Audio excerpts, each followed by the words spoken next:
하나님 오늘도 우리와 함께 하십니다. 아멘. 하나님 때문에 우리는 반드시 승리합니다. 아멘. 여러분의 기도 제목이 무엇이든 간에 하나님은 여전히 일하고 계십니다. 아멘. 여러분 하나님을 기대하는 마음으로 함께 나누실 말씀은 느헤미야 6장 우리 1절부터 9절까지의 말씀을 교독으로 읽습니다. 산발락과 도비야와 아라비아 사람 게셈과 그 나머지 우리의 원수들이 내가 성벽을 건축하여 허물어진 틈을 남기지 아니하였다 함을 들었는데 그때는 내가 아직 성문에 문짝을 달지 못한 때였더라. 산발락과 게셈이 내가 사람을 보내어 이르기를 오라 우리가 오노 평지 한 촌에서 서로 만나자 하니 실상은 나를 해하고자 함이었더라. 내가 곧 그들에게 사자들을 보내어 이르기를 내가 이제 큰 역사를 하니 내려가지 못하겠노라. 어찌하여 역사를 중지하게 하고 너희에게로 내려가겠느냐 하매 그들이 4번이나 이같이 내게 사람을 보내되 나는 꼭 같이 대답하였더니 산발랏이 5번째는 그 종자의 손에 봉하지 않은 편지를 들려 내게 보냈는데 그 글에 이르기를 이방 중에도 소문이 있고 가스무도 말하기를 너와 유다 사람들이 모반하려 하여 성벽을 건축한다 하나니 내가 그 말과 같이 왕이 되려 하는도다. 또 내가 선지자를 세워 예루살렘에서 너를 들어 선전하기를 유다의 왕이 있다 하게 하였으니 지금 이 말이 왕에게 들릴지라. 그런즉 너는 이제 오라 함께 의논하자 하였기로 내가 사람을 보내어 그에게 이르기를 내가 말한 바 이런 일은 없는 일이요 내 마음에서 지어낸 것이라 하였나니 함께 읽죠. 이는 그들이 다 우리를 두렵게 하고자 하여 말하기를 그들의 손이 피곤하여 역사를 중지하고 이루지 못하리라 함이라. 이제 내 손을 힘있게 하옵소서 하였노라. 아멘. 아멘. 사단은 우리를 오늘도 피곤하게 하고 우리가 드리는 기도, 우리의 이 놀라운 역사를 중단시키려 하지만 여러분 우리가 하나님을 붙들 때 하나님께서 우리에게 그 손의 능력을 강하게 하실 줄 믿습니다. 아멘. 오늘 제가 평소와 좀 다른 것이 하나 있는데 뭔지 아시겠어요? 예, 보이시나요? 예, 어쩌면 미리 알아차리신 분들은 어쩜 벌써 저런 젊은 나이에 보청기를 꼈나 싶으실 수도 있을 텐데 이게 저 블루투스 이어폰이라는 겁니다. 시커먼 거 잘 보이네요. 예, 제가 굉장히 크게 얘기하고 있었네요. 요즘 이런 무선 제품들, 코드리스 제품들이 인기가 많습니다. 그래서 이런 무선 이어폰이 굉장히 유행을 하는데 무선 이어폰이 이 전파가 있어가지고 이것이 우리의 뇌에 영향을 주지 않을까 걱정하는 분들이 정말 많아요. 이걸 귀에다 꽂고 있으니까 눈에 보이지 않지만 그 전파가 계속해서 뇌에 영향을 주지 않을까. 여러분 분명 눈에는 보이지 않지만 전파가 세상에 존재하는 거 아시죠? 지금 눈에 보이지 않지만 이 자리에도 지금 마이크의 이 전파, 라디오 전파, 와이파이, 여러분 핸드폰 전파, 가정에서는 뭐 전자레인지 전파까지 눈에 보이지 않지만 만약 보이게 된다면 이 공간을 빽빽하게 채우고 있는 전파를 우리가 보게 될 겁니다. 눈에 보이지 않는다고 없는 게 아닌 것처럼 영적 세계도 마찬가지입니다.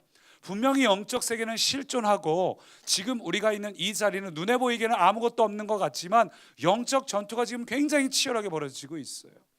사단은 우리를 낙심케 하고 지치게 하고 계속해서 우리를 쫓아다녔지만 오늘 우리가 기도할 때 천사가 눈에 보이지 않지만 이 자리에 가득 차게 우리를 돕고 있고 이 자리에 눈에 보이지 않지만 성령님께서 운행하시고 임재하시면서 예배의 자리에 함께 하시며 우리를 붙잡아 주고 계십니다. 영적 전쟁 또 영적인 세계는 분명히 실존합니다. 에베소서 1장 18절 보면 이런 말씀이 있어요. 성도 안에서 기업의 영광의 풍성함이 무엇이며 즉 우리에게 무엇을 주셨다고요? 기업을 주셨다고 말씀하십니다. 이 기업이란 단어가 클레로노미아라는 단어인데 이것이 상속권을 말합니다. 그러니까 하나님께서 우리를 상속자로 세우셨다는 겁니다. 왕의 자녀로 우리를 부르셨다는 겁니다. 하나님의 나라의 상속자를 우리를 부르셔서 우리가 고와 같이 살던 인생에서 마치 천하를 호령하는 어떤 기업 총수의 후계자 훈련을 하듯이 오늘 우리가 이 땅에서 하나님 나라의 그 통치권을 우리가 함께 받을 수 있도록 그 훈련을 우리에게 하고 계신다는 말입니다. 기업을 주셨다. 그래서 우리가 이 땅에서 우리가 그 기업을 받은 자답게 하나님의 목적대로 하나님 앞에 살아가는 자들은 나중에 하나님 앞에 갔을 때 하나님이 어떤 말씀을 하실까요? 잘하였다 착하고 충성된 종아, 네가 이 땅에서 작은 일에 충성하였음에 너에게 10고을 다스릴 권세를 주겠다. 통치권이죠.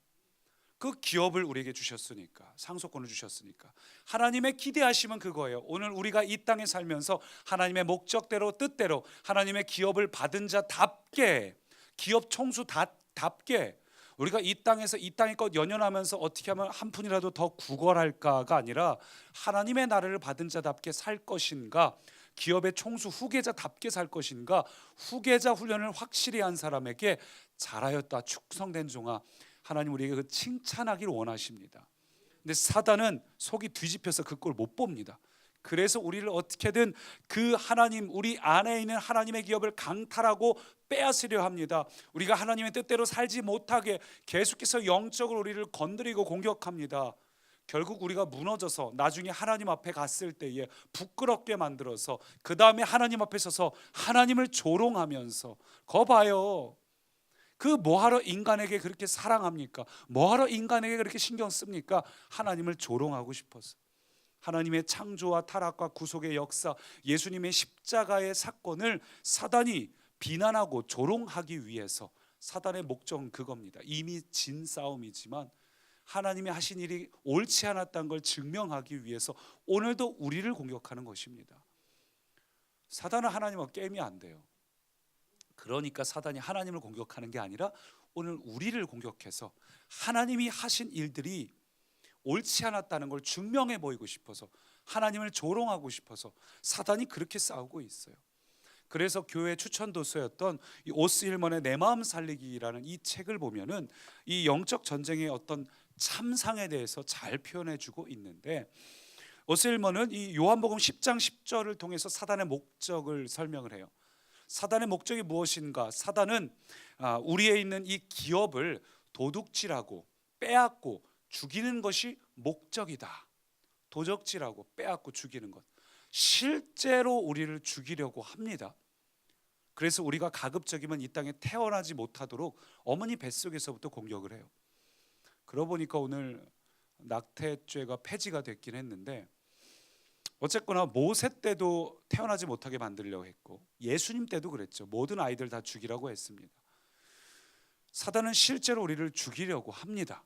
사단의 목적이 요한복음 10장 10절에서 우리를 죽이게 하는 거니까, 빼앗고 도적질하는 거니까. 실제로 우리가 태어나지 못하게 만들고, 만약 그게 실패하면 그 다음엔 우리가 유년기 때 상처를 받게 만든다고 오스 힐먼은 생각을 해요. 우리가 어떻게든 어렸을 때 치명적인 상처를 받아서 수치와 학대와 거부당함과 인정받지 못함과 낙담함과 이런 상처와 아픔이 우리 안에 있기를 바랍니다. 그게 안 되면 성인이 돼서라도 계속해서 우리가 실패감 속에 있도록 만들어요. 그래서 가정폭력 사역자인 폴 헥스트롬이 자기 그 상담소에서 25년 동안 상담한 사람들을 연구한 결과, 자기 상담소에 온 25년 동안 겪은 부부가 겪고 있는 문제의 98%가 각자가 11살 이전에, 그러니까 유년기 시절이죠. 유년기 시절에 겪은 일로부터 기반한 문제로 부부가 어려움을 겪고 있더라. 그걸 폴 헥스트롬이 발견했어요. 사단은 우리가 어떻게든 실패하고 상처받고 우리 안에 있는 이 하나님의 영광의 기업, 상속권을 빼앗으려고, 실패한 인생이 되게 만들려고 지금도 치열하게 우리 가운데 영적으로 싸우고 있습니다. 여러분, 우리가 어떤 상처가 어떤 아픔이 있든 간에 그럼에도 불구하고 우리가 감사한 게 한 가지 있어요. 그것은 여러분이 어떤 상처와 과거에 어떤 쓴뿌리가 있든지 간에 예수 그리스도께서는 사단으로부터 우리를 해방시킵니다. 우리의 모든 상처와 아픔으로부터 우리를 해방시킵니다. 그게 이사야 61장 보면 예수님이 이 땅에 오신 이유라고 기록합니다. 예수님께서 이 땅에 오신 이유 61장 1절 보니까 마음이 상한 자를 고치며 포로된 자에게 자유를 주신다. 그리고 갇힌 자에게 노임을 선포한다. 여러분, 주님은 우리가 어떤 상처와 아픔 가운데 묶여 있든 간에 그것을 전부 해방시키는 분입니다. 여러분이 혹은 여러분의 실수로 여러분 자녀가 나도 모르게 내가 싫어했던 어떤 부모의 모습이나 내가 원치 않았던 모습이 나타났다 할지라도 여러분이 오늘 기도할 때 여러분과 여러분 자녀에 매여 있는 것들이 자유해집니다. 여러분 자녀를 위해서도 꼭 기도해 주십시오. 또 여러분 부모로부터 받은 어떤 쓴뿌리, 가문에 흐르는 하나님이 원치 않는, 그러나 사단이 우리 가운데 견고한 진처럼 자리 잡고 있는, 그게 기질이 될 수도 있고 질병의 문제가 될 수도 있고 어떤 음란함이 될 수도 있고. 예전에 저희 교회 한번 어떤 전도사가 왔는데 직접적인 문제는 일으키지 않았지만 문제를 일으킬 가능성이 농후해서 쫓아냈어요. 아주 오래전 얘기입니다. 저희 대전은 아니었고 공주로 왔었는데, 그런데 쫓아냈는데 아니나 다를까 다른 교회 가서 문제를 계속 일으키는 거예요. 왜 저럴까? 사람이 열정은 좋은데 왜 저럴까? 근데 얘기하다 보니까 그 전도사 아버지가 경주에서 큰 모텔을 몇 개를 운영하고 있다는 얘기를 들으면서, 이게 가문을 따라 이 영적으로 한번 틈이 생기면 계속해서 내려갑니다. 그러니까 우리 안에 그런 부분들이, 약점들이 있을 거예요. 아버지 때로부터 어머니 때로부터 내려오는 어떠한 것들이 있어요. 기질적인 문제가 됐든 거짓의 영, 음란의 영, 돈에 매여 있고 어떤 질병, 여러 가지 것들이 있습니다. 그래서 여러분 기도하시기 바랍니다. 그 문제를 놓고 기도해야 합니다. 그러면 자유해집니다. 왜냐하면 예수님이 이 땅에 오신 이유가 마음이 상한 자를 고쳐주신다, 포로된 자에게 자유케 하신다, 매여있는 자 갇힌 자를 놓아주신다고 말씀하셨습니다. 그래서 오늘도 우리의 문제 위에 예수의 보혈을 덮으며 기도할 때, 오늘 우리 가운데 주님의 날개 아래 덮여지고 주의 옷자락 아래 덮여지고 예수님의 보혈 아래 덮여질 때 우리는 반드시 승리하고 자유해집니다. 혹 우리 안에 나는 좀 갇힌 것 같고 상처가 있다라고 느끼시는 분들은 이 오스 힐먼이 쓴 이 책, 내 마음 살리기, 규장 출판사에서 나온 건데 이 책을 읽으시면 참 도움이 됩니다.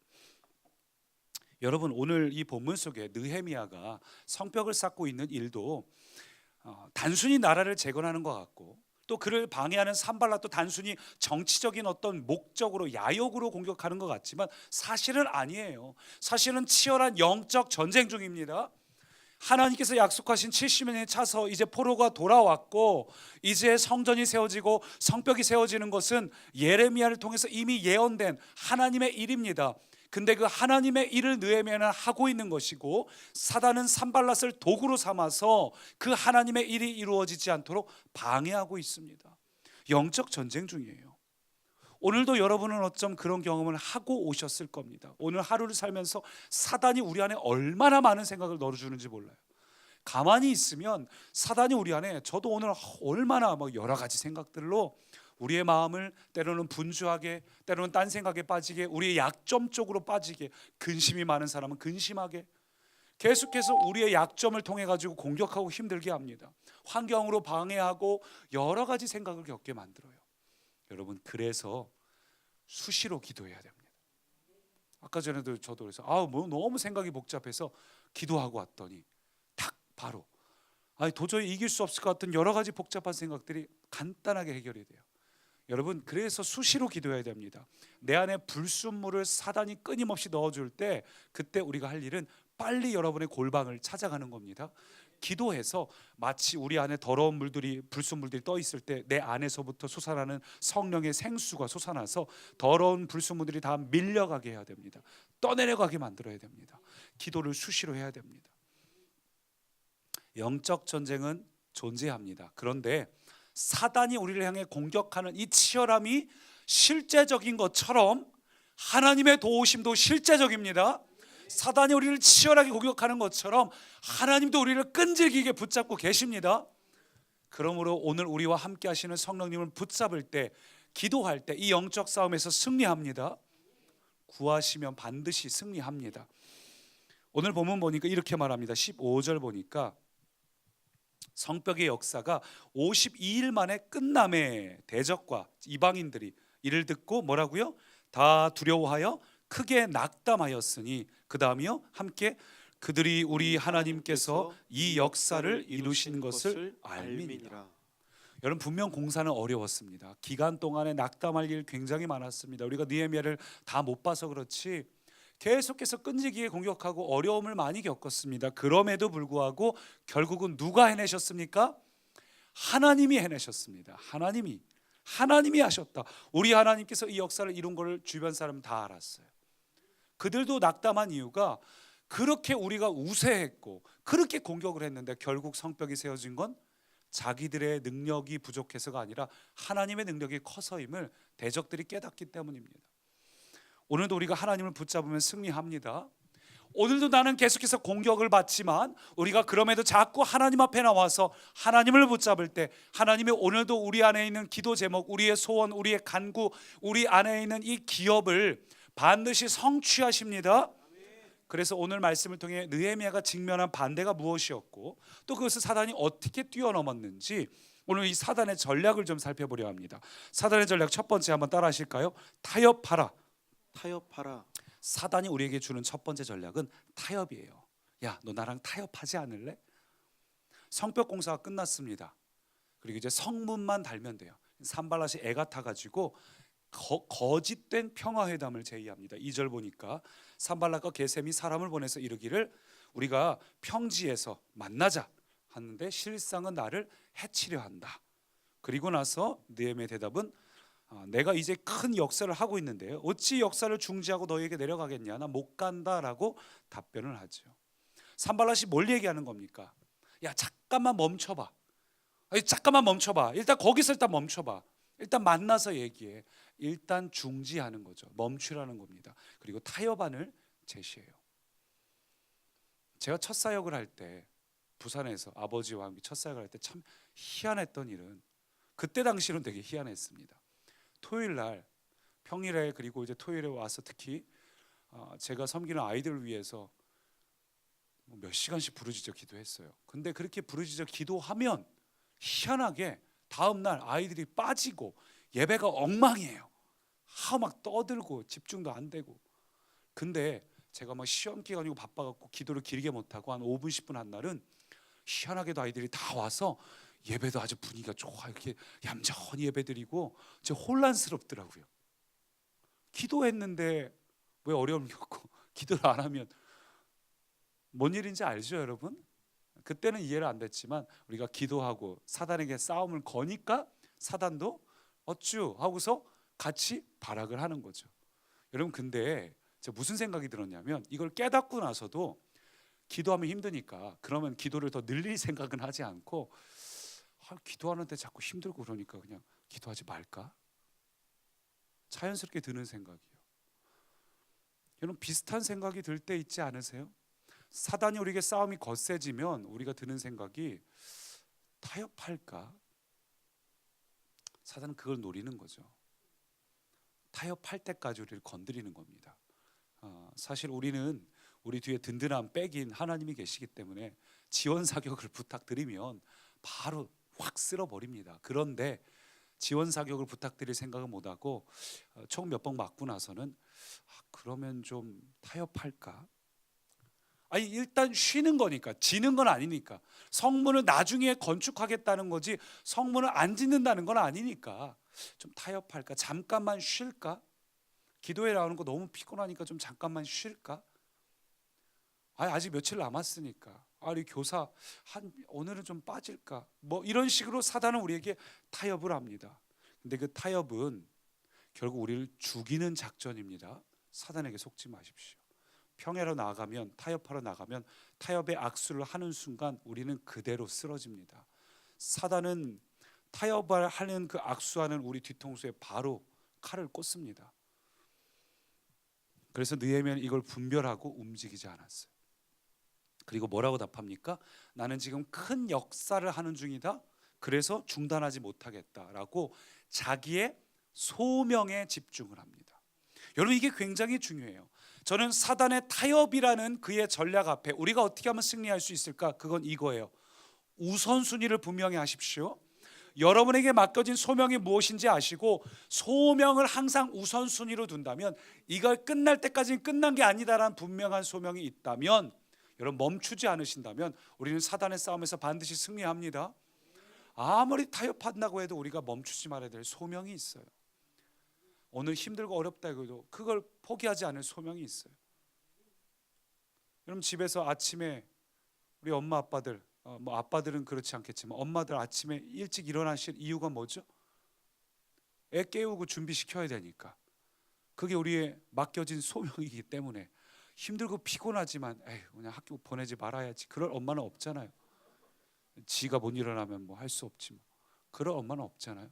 근데 우리가 타협을 들고 있지 않습니까? 아침에 수많은 여러분 그 타협을 이긴 우리 어머니들 훌륭하십니다. 아무리 밤에 늦게 자도 몸이 아파도 여러분 타협하지 말고 우리에게 맡겨진 소명을 집중하는 게 중요합니다. 하나님께서 우리에게 맡겨주신 소명은 말 그대로 소명입니다. 거기에는 타협의 여지가 없습니다. 반드시 해야 될 사명입니다. 그건 무조건 해야 될 일이에요.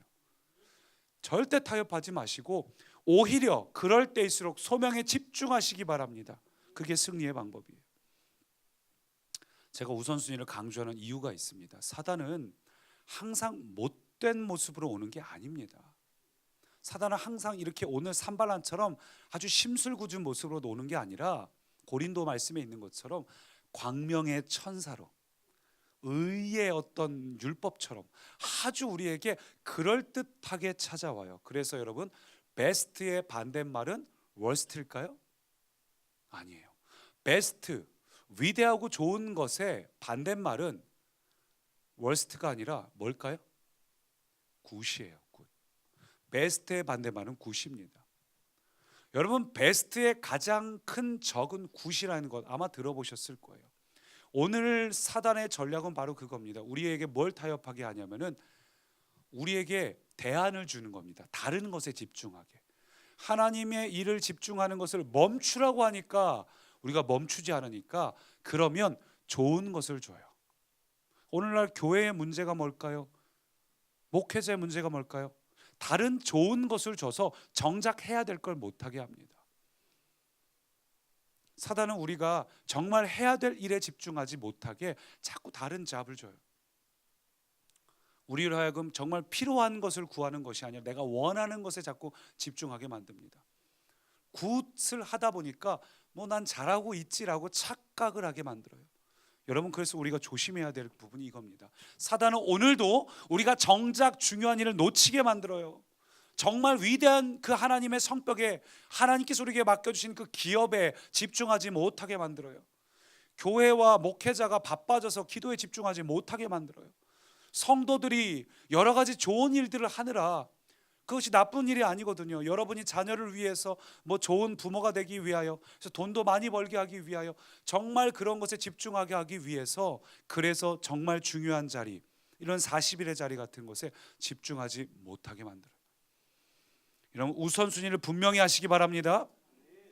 만약 느헤미야가 자기 안위를 우선순위로 삼았다면 너무 피곤해서 타협했을 겁니다. 거의 다 했으니까.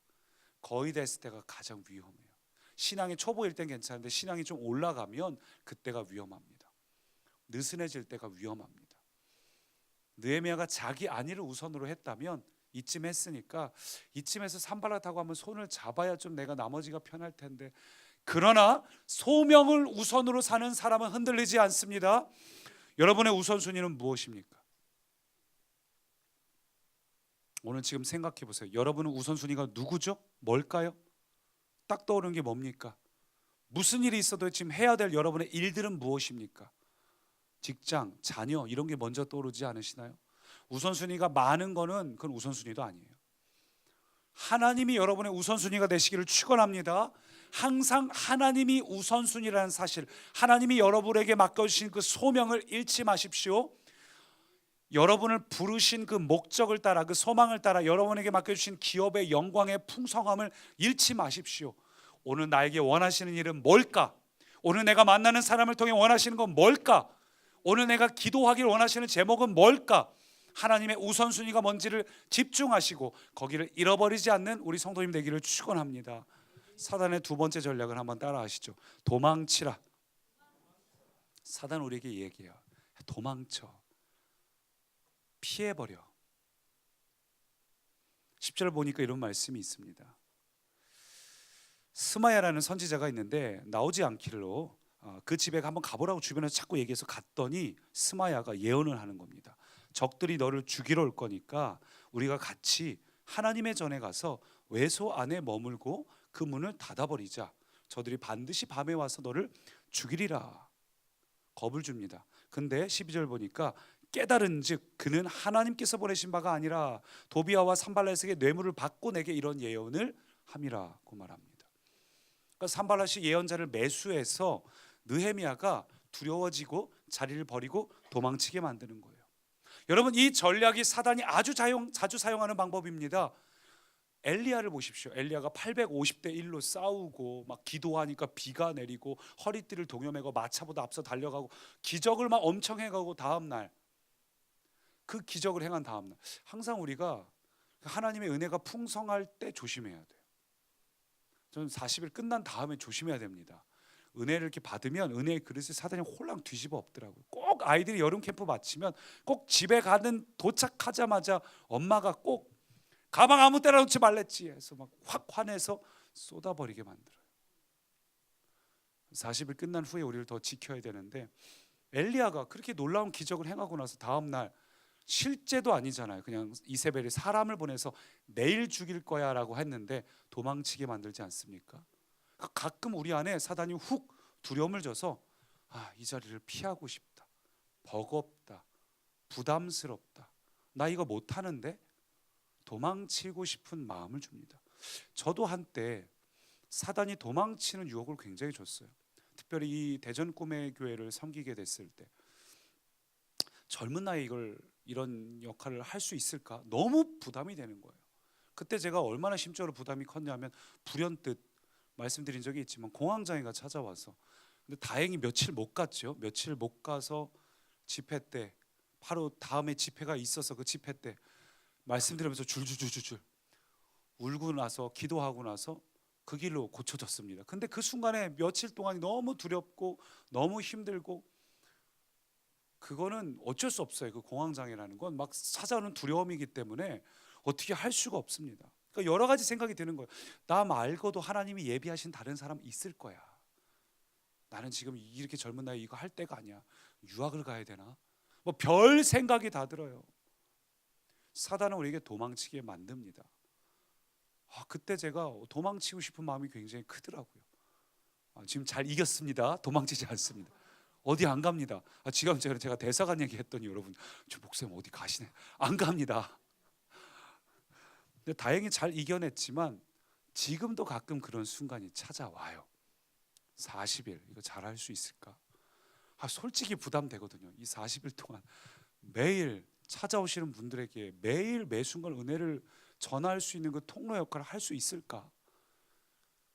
심적으로 부담이 됩니다. 이 멀리서부터 오시는 분들, 고생해서 오시는 분들, 아이를 데리고 오시는 분들, 그 오시는 분들 보면서 저렇게 오시는데 내가 정말 은혜를 내 노력을 하는 건 아니지만 은혜를 끼치고 싶은데 그럴 만한 통로가 될까? 또 괜히 이렇게 잘 못한 날, 체력적으로 힘든 날도 있고 사단이 여러 가지를 공격하는 날이 있으니까 그런 날은 막 너무 힘들어요. 그런 날은 계속 사단이 우리에게 공격합니다. 저에게. 지금도 가끔씩 저에게 이렇게 저의 연약함과 한계를 돌아보게 만들고 계속 뒷걸음질 치도록 찌르고 공격을 합니다. 여러분도 그렇지 않나요? 사단은 수시로 우리의 한계를 들추어내고 우리의 약점을 들춰내서 힘들게 만들어요. 도망치고 싶도록, 나는 이거에 어울리는 사람이 아닌 것 같아, 피하도록. 자꾸 사단은 우리가 하나님 우리에게 큰 가능성을 말씀하시는데 우리는 자꾸 사단이 우리의 현실을 보면서 움츠러들게 만듭니다. 여러분, 그럴 때 무엇으로 사단의 전략을 돌파할 수 있는가 한번 따라 하시죠. 말씀으로. 말씀입니다. 10절 다시 봅니다.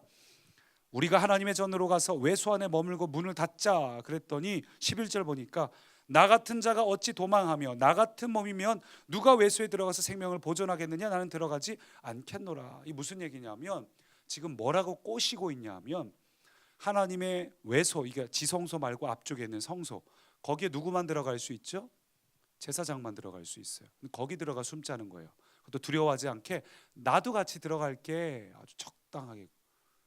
그러니까 나 같은 몸이면, 나 같은 자는 무슨 얘기냐면 나는 레위 지파도 아닌데, 난 제사장도 아닌데 내가 어찌 거길 들어가겠냐? 난 들어갈 수 없다.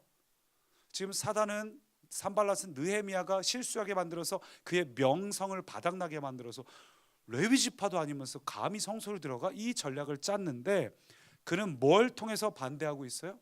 두려움 앞에서 현실을 이야기하는 게 아니라 성경을 근거로 그건 안 돼라고 말하고 있습니다.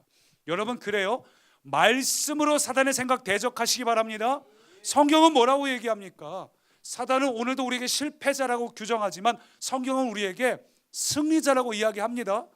성경은 우리에게 할 수 있다고 말합니다. 성경은 두려워하지 말라고 이야기합니다. 성경은 오늘도 우리에게, 하나님은 오늘도 우리에게 그 가능성을 보시면서 큰 용사여, 베드로여 우리에게 말씀하십니다. 여러분, 그러니까 낙심하지 마십시오. 우리는 어쩌면 엘리사처럼 이 자리에 낙심된 분이 있을지도 모르겠습니다. 저도 40일 동안에는 왜 이렇게 수시로 낙심될 일이 많은지 이유도 없어요. 그냥 갑자기 피곤해져요. 그냥 갑자기 지쳐요. 그냥 갑자기 누구도 만나기 싫어요. 갑자기 희한하게 감정이, 제가 무슨 어떤 감정의 기복이 있는 사람도 아니고 뭐 조울증이라든지 그런 게 있는 것도 아닌데 마치 그런 것처럼 사단은 우리가 40일 동안 정말 우리 공격할 겁니다. 도망치고 싶도록, 피하고 싶도록. 여러분, 그때 우리가 할 일은 도망치는 게 아니라 말씀으로 맞서 싸우시기 바랍니다. 말씀을 기억하십시오. 말씀을 보고 말씀을 듣고 하나님의 말씀을 기억해서 말씀을 근거로 대적하시기 바랍니다. 우리에게 분명한 언약이 있습니다. 사단은 실패자로 규정하고 있지만 하나님 우리를 복의 통로라고 약속하셨습니다. 아무것도 이루어지지 않았을 때부터 우리에게 새 이름 주셨습니다. 우리에겐 새 이름이 있습니다. 여러분, 반드시 그 새 이름대로 될 것입니다. 근데 여러분, 방심하지 마세요. 14절 보니까 스마야뿐이 아닙니다. 스마야뿐만 아니라 여선지자 노아랴 남은 선지자들, 나를 두렵게 하고자 한 자들의 소행을 기억하옵소서. 스마야뿐만이 아니에요. 사단은 수시로 여러 가지로 이게 공격을 합니다. 이 싸움은 공사를 마친 이후에도 계속 이어져요. 아까 우리가 16절에서 성전의 완공 이야기를 쭉 읽었는데 17절 보니까 완공 후에 어떤 일이 일어나죠. 17절 또한 그때, 그러니까 완공 후에죠. 완공 후에 유다 안에 있는 귀족들이 여러 번 산발락과 도비아죠. 도비아에게 편지하고 도비아가 지시하는 게 내려와요. 유다에서 도비아하고 동맹한 자가 많고 도비아 괜찮으니까 도비아를 옆에 두라고 계속 얘기하고 끝났는데 끝나지 않아요. 여러분, 40일이 끝나도 여러분의 기도 제목이 어떤 일이 이루어졌다고 해도 우리의 이 싸움 평생 가는 싸움입니다. 우리의 영적 싸움은 평생, 사도 바울이 이야기한 것처럼 오늘 여러분이 성벽을 건축했다면 그것으로 끝나지 않아요. 계속 사단은 우리에게 평생 동안 영적인 전쟁을 일으킵니다. 여러분, 그런데 두려워하거나 낙심하지 마십시오. 우리가 스트레스 받지 않을 이유는 평생 동안 우리에게 영적 전쟁을 하는 것도 사실이고 사단이 우리를 공격하는 것도 사실이지만 하나님의 도우심도 사실입니다. 평생 동안 하나님 우리를 붙잡아 주십니다. 하나님 앞에 갈 때까지 천사를 보내서 우리를 도우십니다. 그 하나님을 붙드시기 바랍니다. 두려워하지 말고 하나님을 붙잡으시기 바랍니다. 우리 그 마음 담아서 함께 합심으로 기도합니다. 우리 두려워 말라 이 찬양을 먼저는 반주를 들으면서 함께 합심으로 기도할 때에 여러분, 우리가 두려워하지 않을 이유는 하나님을 붙잡는 것입니다. 오늘 여러분이 어떤 일이 힘드십니까? 오늘 여러분 안에 어떤 분들은 도망치고 싶은 분들도 있을 것이고 사단이 타협하는 대로 자꾸 멈추고 싶은 분도 있고 여러분 과거로부터 있던 여러분의 쓴뿌리 견고한 진 그 통로로 하나님을 사단이 여러분을 공격하는 분들도 있을 것입니다. 그래서 오늘 우리에게 필요한 것은 우리를 도우시는 하나님, 여전히 우리를 붙잡아 주시는 하나님을 붙드는 것입니다. 여러분 같이 기도할 때 하나님 은혜가 필요합니다. 하나님 붙잡아 주십시오. 여러분 말씀을 근거로 기도하시기 바랍니다. 여러분이 올해 받은 말씀이든 아니면 최근에 나에게 주신 어떤 특별한 은혜의 말씀이든 여러분 말씀을 근거로 하나님 나를 은혜를 부어 주십시오. 나를 붙잡아 주십시오. 하나님의 능력과 은혜를 나에게 쏟아 부어 주십시오. 주여 한번 부르짖고 하나님께 합심으로 기도합니다. 주님,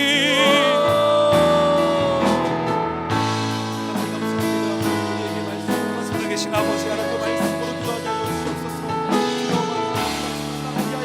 성령님 우리를 붙잡아 주십시오. 오 성령 하나님 우리를 붙들어 주십시오. 오 성령 우리를 붙잡아 주십시오. 성령 하나님 이 시간 말씀을 근거로 기도합니다. 하나님 우리를 반드시 복주고 복주겠다 약속하셨습니다. 하나님 우리를 반드시 복주고 복주겠다고, 내가 너를 축복의 통로로 축복의 근원으로 세우겠다 말씀하셨습니다. 하나님 우리를 붙잡고 계신 한 우리는 넘어지지 않습니다. 하나님이 나를 붙드시는 한 우리는 쓰러지지 않습니다. 하나님 사단의 공격이 거셀지라도 나는 반드시 승리할 것입니다. 하나님 은혜를 쏟아부어 주십시오. 하나님의 은혜를 쏟아부어 주십시오. 오늘 내 위에 하나님의 은혜를 부어 주십시오. 하나님 오늘 내 위에 하나님의 능력을 부어 주십시오. 나는 하나님의 은혜가 필요합니다. 나는 하나님의 능력이 필요합니다. 하나님의 은혜가 있다면 나는 넉넉히 승리할 수 있습니다. 성령 하나님, 사단이 나에게 어떻게 공격을 하든지, 사단이 나에게 어떻게 힘들게 하든지 나는 넘어지지 않겠습니다. 나는 하나님 옆에 승리하겠습니다. 하나님 나를 붙잡아 주십시오. 하나님 나를 붙잡아 주십시오. 두려움 속에서도 하나님을 붙잡고 다시 한번 일어나게 하여 주십시오. 성령 하나님, 하나님을 붙잡고 내가 끝끝내 승리하게 하여 주십시오. 성령 하나님, 오늘도 주의 이름을 부르는 자들 위에 역사하여 주십시오. 오늘도 주의 이름을 부르는 자들 위에 하나님 일하여 주십시오. 하나님의 역사를 보여주십시오. 하나님 일하여 주십시오. 하나님의 은혜가 필요합니다. 오 주님, 두려워하지 않겠습니다. 주님 우리를 붙잡아 주시옵소서. 성령님 우리를 붙들어 주십시오. 오 주님 붙잡아 주십시오. 주님 낙심하지 않겠습니다. 주님을 붙잡는 자들 반드시 승리케 하여 주십시오. 우리 처음부터 고백합니다. 두려워 말라, 두려워 말라, 나와 함께 하리니. 오늘 하나님의 음성을 들으십시오. 놀라지 말라, 나는 너의 하나님 됨이니. 어떤 상황에도 무서워 말라, 내가 널 도와주리니. 너는 마음에 염려치 말라. 내가 너를 굳세게 하리라. 내 손으로 너를 꼭 붙잡아 주리라. 내가 너를 의롭게 하리니. 너는 마음에 염려치 말라. 한 번 더. 내가 너를 굳세게 하리라. 내 손으로 너를 꼭 붙잡아 주리라. 내가 너를 의롭게 하리니. 너는 마음에 염려치 말라. 에베소서 1장 말씀을 제가 다시 한번 읽겠습니다. 너희 마음의 눈을 밝히사 그의 부르심의 소망이 무엇이며 성도 안에서 그 기업의 영광의 풍성함이 무엇이며.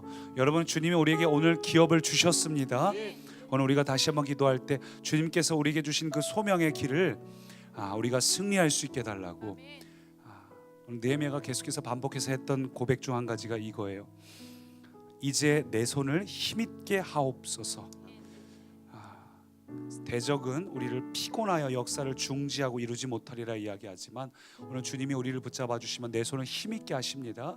함께 다시 한번 기도할 때 하나님, 우리에게 맡겨주신 모든 소명 잘 감당하겠습니다. 여러분의 사명 무엇입니까? 소명 무엇입니까? 하나님, 내가 그 맡겨진 일을 향해서 달려갈 수 있게 나를 붙잡아 주십시오. 나를 힘있게 하여 주십시오. 다시 한번 주님 앞에 여러분의 소명을 결단하며 기도합니다. 주님, 오늘 우리에게 맡겨주신 하나님의 사명 집중하겠습니다. 오늘 나에게 기도하라 하신 일들, 오늘 나에게 기도하여 구하라 하신 일들, 하나님 나를 붙잡아 주십시오. 하나님께 쓰임받는 자, 하나님 앞에 예배하는 자, 하나님이 사용하시는 자 되기 원합니다. 하나님 우리를 붙잡아 주십시오. 하나님 우리를 붙잡아 주십시오. 하나님 위대한 목회자 되기 원합니다. 충성된 목회자 되기 원합니다. 하나님께 쓰임받는 사람 되기 원합니다. 우리에게 맡겨주신 하나님의 위대한 기업 상속자답게 살기 원합니다. 하나님, 열 거울 통치할 권세의 사람 되기 원합니다. 하나님께서 우리에게 맡겨주신 그 사명대로 기도하는 자 되기 원합니다. 주여 이 시간 우리를 붙잡아 주사 우리의 손이 비곤치 않게 하여 주시옵소서. 우리의 사명의 손이 비곤치 않게 하여 주옵소서. 하나님 우리를 붙잡아 주옵소서. 하나님 이제 내 손을 힘있게 하옵소서. 오 성령 하나님 우리에게 맡겨주신 소명과 사명을 붙잡아 주옵소서. 성령이 붙잡아 주옵소서. 성령이 우리가 그 길을 걸어갈 수 있도록 나의 손을 붙잡아 주옵소서. 피곤하지 않도록 힘을 넣어 주시옵소서. 성령이 우리를 붙잡아 주시고 하나님의 능력을 우리에게 더하여 주시고 하나님의 넉넉히 감당하는 자가 되도록 성령이 붙잡아 주시옵소서. 하나님 우리와 함께하여 주십시오. 하나님에게 맡겨주신 모든 사명 감당케 하여 주십시오. 주님을 붙잡아 주십시오. 성경에서 손과 발은 사명을 말합니다. 오늘 느헤미야 본문은 우리에게 그들의 손이 피곤하여 역사를 중지하고 이루지 못하리라 말했지만 하나님 이제 내 손을 힘있게 하옵소서. 여러분 오늘 하나님은 우리의 손, 우리의 사명에 주목하십니다. 하나님께서 맡겨주신 그 역할을 넉넉히 감당하기 원합니다. 우리가 마지막으로 다시 한번 기도할 때 이 시간엔 좀 여러분의 쓴뿌리를 놓고 기도하겠습니다. 사단은 실제로 우리를 죽이고 도적질하고 빼앗습니다.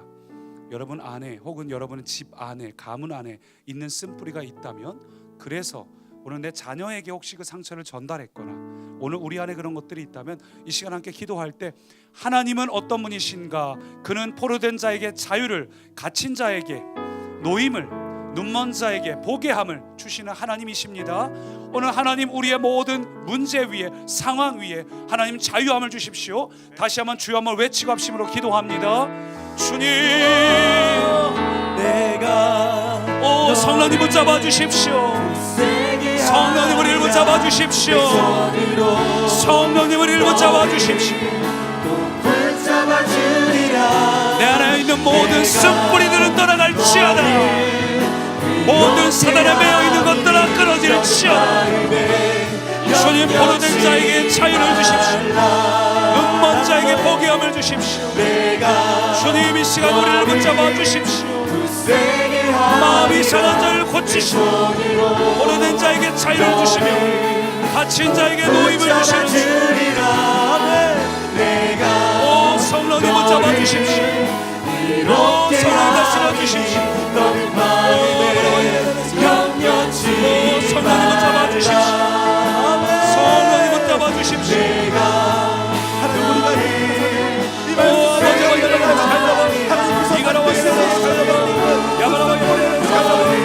아버지 성령님을 잡아주십시오. 성령님을 잡아주십시오. 성령님을 잡아주십시오. 주님 우리를 잡아주십시오. 성령님 잡아주십시오.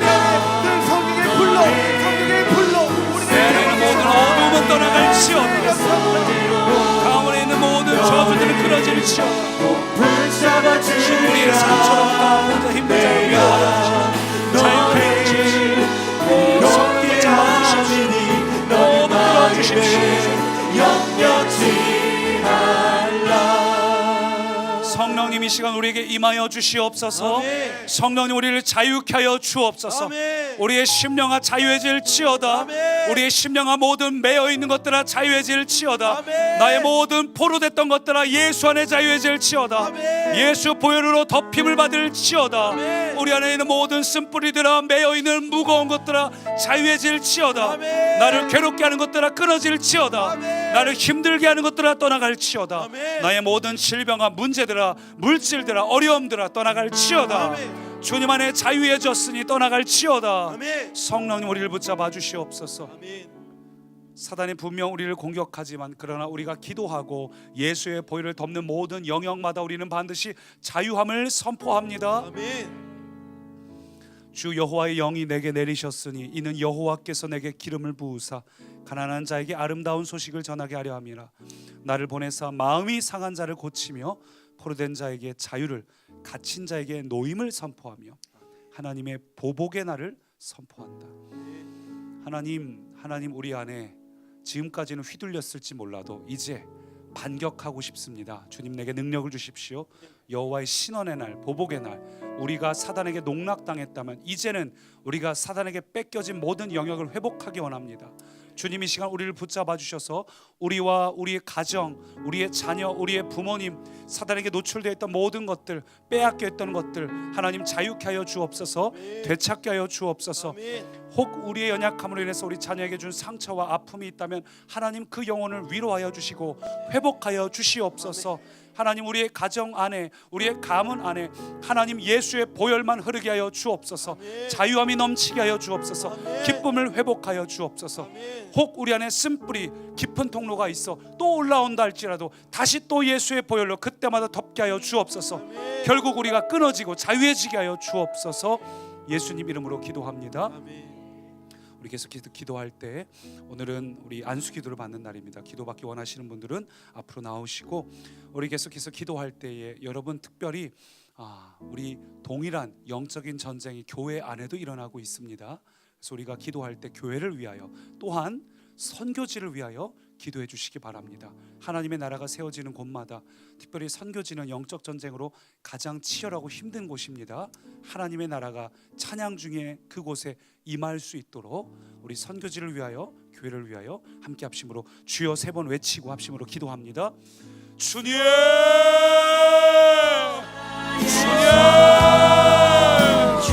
주님, 모든 선교지마다 주의 나라가 임할지어다. 모든 어려운 곳마다 하나님의 나라가 임할지어다.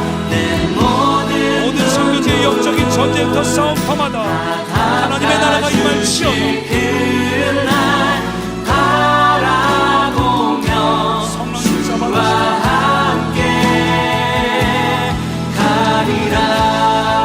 잡아주시고 그 나라에서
찾으신 그 사랑 오직 님의 전부 사랑해요 경배해요 나 주 위에 살리 영원토록 실천하신 주 사랑은 더하니 하나님께서 세상을 사랑하사 독생자를 주셨으니 믿는 자는 영생을 얻으리 하나님께서 세상을 사랑하사 독생자를 주셨으니 믿는 자는 영생을 얻으리 하나님께서 세상을 사랑하사 독생자를 주셨으니 믿는 자는 영생을 얻으리 하나님께서 세상을 사랑하사 독생자를 주셨으니 믿는 자는 영생을 얻으리 난 믿네 난 믿네 난 믿네 다시 사신 독생자 난 믿네 난 믿네 난 믿네 다시 사신 독생자 난 믿네 난 믿네 난 믿네 다시 사신 독생자 난 믿네 난 믿네 난 믿네 다시 사신 독생자 난 믿네 난 믿네 난 믿네 난 믿네 난 믿네 난 믿네